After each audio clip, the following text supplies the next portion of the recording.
Guys, fiesta karon sa Barangay Hagpa. Oh, matik, dito gyud ang among destinasyon. Actually, dito na magunigikan ang ako ang bana. Nagtulog-tulog ra ko kaganina samtang sila namista na. Unja kay matod pa niya dili man daw niya matulon ang humba nga wala ko. Sir, sulti ko be. Natingala na lang ko nga pagkalauna, pag mata nako, ana-ana siya. Ug matod pa niya, pagdali diha og ilis kay dalon ta ka didto. Oh, matik, ang inyong auntie nag-ilis na ko. Pagkahuman, sibat diretso.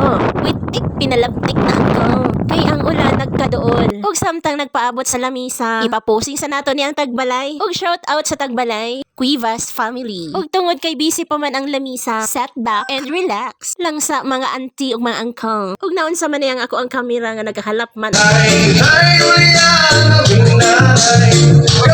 O pagkahuman og kanta ni Uncle, gitawag na dayon mi. Kay ipatak na mi sa lamisa. O pagkahuman na mo og kaon, shot lang ginagmay. Og nagpahatod na dayon ko sa ako ang brother. Kay nang haway og namoy-poy ang ako ang mga kaunuran kay napingis ko sa beer. Ay saba. Og mauto, gihatod na dayon ko sa ako ang igsuon. Og ni kuyo puday ning akong pag-umangkon. Og nagpabilin ang ako ang bana. Kay kuno manan-aw pa siya og basketball. Og mao ni si John Lowe ang ako ang pag-umangkon. Og kanang nag-drive mauna ang ako ang igsuon. Gipangulbaan gyud ko. Kay paminaw na ako, dili pa kaayo kabalo mo drive ang akong igsuon. Kay naanad mang gyud ko nga ako ang ginasakyan nga motor, ang ga-drive ang ako ari yung bana. Ug mahadlo ko or kumbaga ba, wala ko'y salig sa uban nga mag-drive sa motor nga ako ang gasakyan. Okay raman pud gyud unta kaayo kung ang kalsada pure na nga semento. Unja kay ang kalsada nga ang among gitahak aduna may lubak-lubak. Mao nang kung dili suwito ang driver og dili mag-amping ang driver sa kanal kita puniton. Medyo layo-layo pa gyud ang simentado na nga kalsada. Oh, sakto-sakto ra gyud nga matunawan mi sa amo ang gipangkaon.